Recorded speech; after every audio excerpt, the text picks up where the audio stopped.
Hello everybody, I am Sydalexandria. Welcome to my channel. Today I am sitting under one of my favorite trees in the whole world, and we are going to be talking about how trees communicate.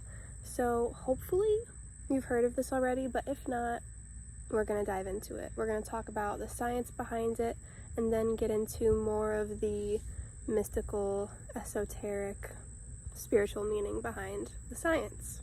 So, trees communicate. How do they do this?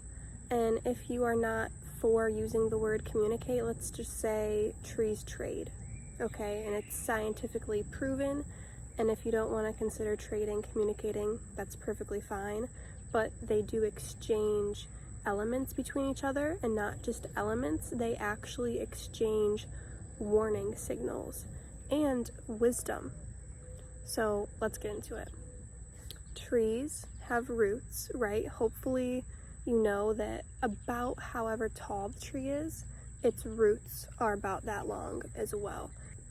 In the forest, I'm not in the forest right now, I wish, that would be awesome, but I'm just in my backyard, and this is a hub tree, a mother tree of this little ecosystem back here. My trees, my neighbor's trees, this is one of the older trees. And so tinier trees surrounding it get nutrients from this tree. They get warnings from this tree. If there's an invasive species, if there's something that's a threat to the trees, this tree warns the other smaller trees, or the smaller trees can warn this tree if the threat is over by them and they find out about it first. They send signals.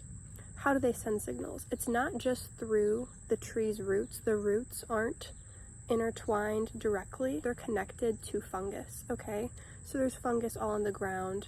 There's lots of things all in the ground, right? And especially if you're in the forest, you'll see mushrooms, things like that. Those are the reproductive organs of these fungi. So the fungus, and then there's mycelium. And then the mycelium connects to the roots, because they have a codependent relationship with one another, okay? The tree gives the mycelium and the fungus what they need. The mycelium and the fungus gives the tree what they need. They help each other. And you can think of this mycelium as kind of the mailman between other trees, because that is really what helps trees. Trees and fungus have been around for so long, and I don't even want to name numbers because who really knows? We weren't there in this body, but anyways, we can tap into it through our Akashic records. And the trees communicate with the fungus and the mycelium. Okay, I'm going to insert a picture of this word here. It literally means fungus plus roots. This is that relationship they have. And now, I mentioned mother trees, hub trees, the bigger, the older trees, which therefore have more wisdom. They've been in the area longer. They know what to expect in the environment, okay? Because trees can't just stand up, walk, and move. So trees have been through some shit in their life, right?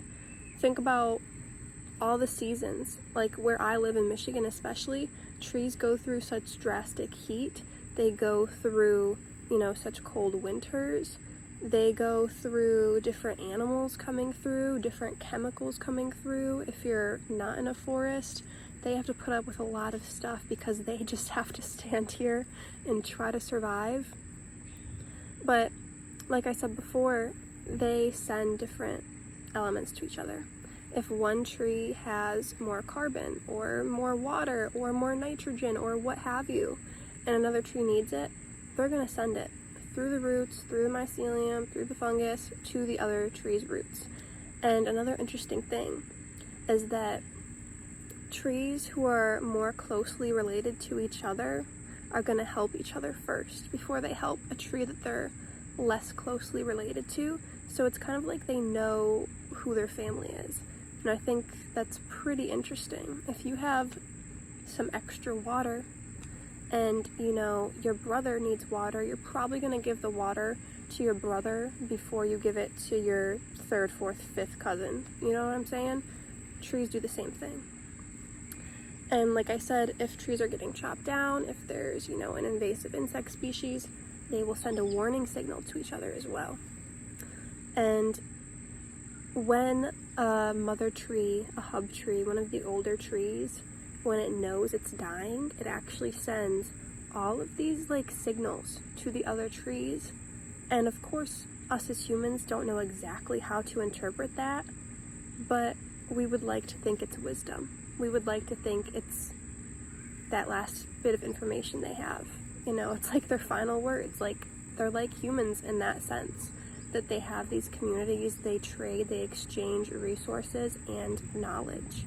So trees communicate, and I think that's beautiful. And it's not just trees, like plants do this, vegetable plants do this, tomatoes have been proven to do this. So many plants have been proven to communicate, and I just think it's very interesting. And when you watch videos on this, you know, you'll see videos of Susan's TED Talk. That's great. I'll link that in the description of this video. I'll link 2 other videos I actually like better, just because I think they do a better job of conveying this information. So I'll link those 3 videos in the description, all about this subject, which I love. And something I want to talk about real quick is that they mention, here comes a little chipmunk friend. I wonder if he's going to come on the screen. We're just staring. Hi. We're just staring. I can't look away now. I'm in a staring contest with a chipmunk. And I also can't pan the camera that way because I don't want to freak him out. I'm just going to stare at the chipmunk. Okay. Anyways. You win. You win, Mr. Chipmunk. They mention that trees compete for sunlight and things like this. And I've never thought that. Just as a kid growing up, I don't know, that thought hasn't ever really crossed my mind. It makes sense that they compete for sunlight and whatnot, but honestly, I've never really thought about it like that. I've just always saw trees being nice, and, you know, for some reason my video cut out, so I just took a picture of this lovely being right here, who's also probably the one that's been eating my tomatoes. But that's okay. We're not going to be mad at the chipmunk. He's just being resourceful. Anyways, still staring at this chipmunk, but I just never saw trees as competing with each other. It makes sense that they compete for sunlight and things like this, just like us as humans do, but I really just want to emphasize that the fact that a lot of people at least, saw trees as competing instead of, here comes another chipmunk. This is why I love sitting under this tree. The fact that we saw trees as competing with each other instead of just assuming that they were benevolent to each other and, you know, trading and helping each other instead of just competing for sunlight and resources, like, that says a lot about us. So hopefully we can understand that trees are a lot like humans, trees are a lot like animals, trees are intelligent beings, and also we can communicate with the wisdom of the tree too. This is the more out there, hippie side of the video, but I communicate telepathically with this tree all the time because trees have so much wisdom.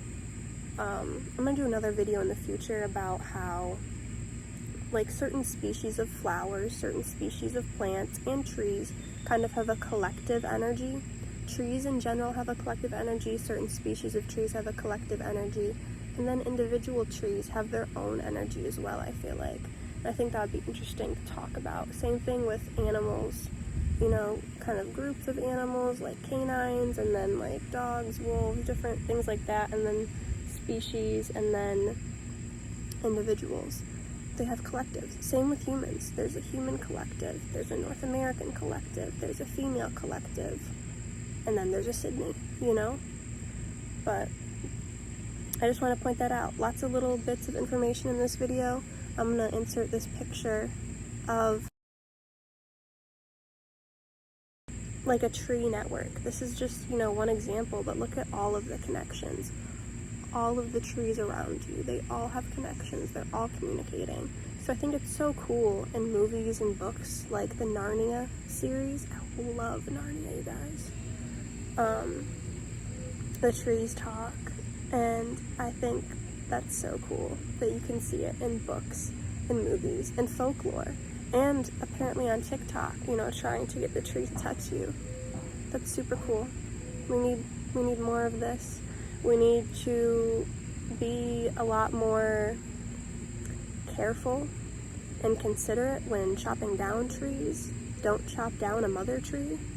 Don't chop down a bunch of trees who are about to be like older trees, you know. Do it with more compassion. Plan it out more, because we need trees.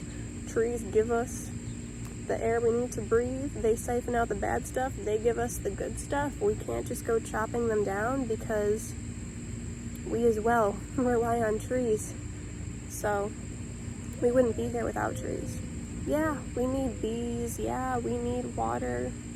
We also need trees, you guys. Those are 3 of the main things. Not the 3 most important, maybe, but definitely 3 of the main ones. So keep that in mind. And if a chipmunk stares at you, you better stare back at it, because I'm also exchanging wisdom with this chipmunk who's been eating my tomatoes still.